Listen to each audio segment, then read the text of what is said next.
হলো না অভিনয়ের মঞ্চ। এখানে আমরা সবাই কম বেশি অভিনয় করি, কেউ একটু কম অভিনয় করি, আর কেউ অভিনয় করতে গিয়ে ধরা পড়ে যায়, মানে মাত্রাতিরিক্ত অভিনয় করে ফেলি।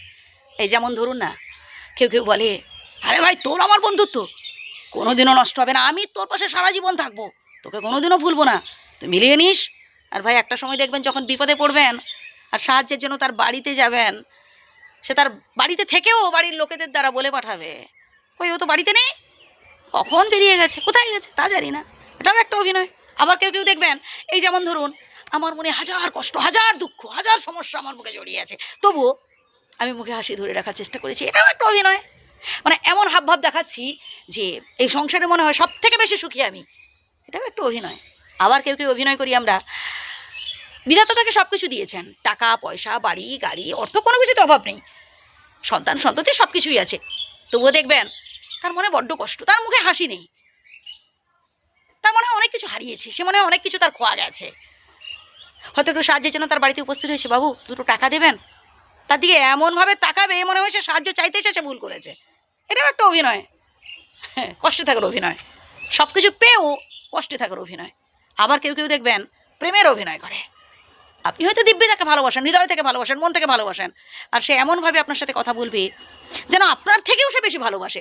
বাট একটা সময় দেখবেন সেই মানুষটা না আপনাকে ছেড়ে ঠকিয়ে কাঁদিয়ে চলে গেছে, অন্য আরেকজনের সাথে দিব্যি সুখে সংসার করছে।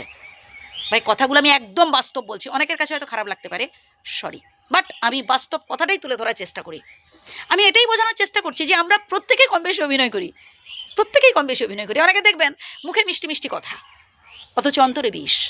মানে মুখে এত সুন্দর কথা বলবে যেন মনে হবে আপনার যে এই মানুষটি এতদিন কোথায় ছিল, এত সুন্দর, এত নম্র, এত ভদ্র, এত মিষ্টি, এত কি বলে তাকে, মানে মধুর ভাষী মিষ্ট ভাষী কথা বলি, মানে আপনার মনে হবে খুব বিশ্বাস করে ফেলি, কিন্তু বিশ্বাস করে দেখবেন একটা সময় বিশ্বাসে বিষ মিশিয়ে দিয়েছে। এটাই স্বাভাবিক ভাই। তাই আমাদের বুঝতে হবে যে আসলে কোনটা আসল কোনটা নকল। মানুষের দুটো রূপ, একটা বাইরের রূপ, একটা ভেতরের রূপ। আবার অনেকেই দেখবেন সমাজের চোখে তারা বড্ড খারাপ, কিছু কিছু ছেলেরা তারা অনেক করেও তারা সুনাম পায় না, এই ছেলেটাই তো রকবাজ, এ তো বন্ডুলে, রেজাল্ট ভালো করেনি, চাকরি বাকরি পায়নি, তার নিজের দোষে, কিন্তু তার মধ্যে যে একটা তার মানবিকতা বোধ রয়েছে, তার সহানুভূতি রয়েছে। যখন দেখবেন রাস্তায় দুর্ঘটনা ঘটে, আমরা অনেকেই দূর থেকে দাঁড়িয়ে হা হুতাশ করি, তারপর যে যার কাজে চলে যায়, কিন্তু ওই সবার চোখে খারাপ হওয়া ছেলেটি না দেখবেন দুর্ঘটনা কবলিত মানুষটিকে নিয়ে সোজা ছুটে যায় হাসপাতালে কিংবা নার্সিংহোমে, অন্ততপক্ষে তার প্রাথমিক চিকিৎসার ব্যবস্থাটুকু সে করে, যেটা আমরা অনেকেই ভুলে যাই। ওই খারাপ ছেলেটি যখন দেখবেন দামি রেস্টুরেন্টে ওঠে বন্ধুবান্ধবদের সাথে খাবারের জন্য, সর্বপ্রথম তার মনে পড়ে তার বৃদ্ধ বাবা মায়ের কথা, যেটা আমরা অনেকেই ভুলে যাই, বাড়ির বাইরে বেরোলে বাড়ির কথাই ভুলে যাই। এটাই বলছি আর কি, যে মানুষের দুটো রূপ, একটা বাইরের রূপ আর একটা অন্তরের রূপ, আসল রূপ। তো ভালো থাকবেন, আমার শ্রদ্ধা নেবেন।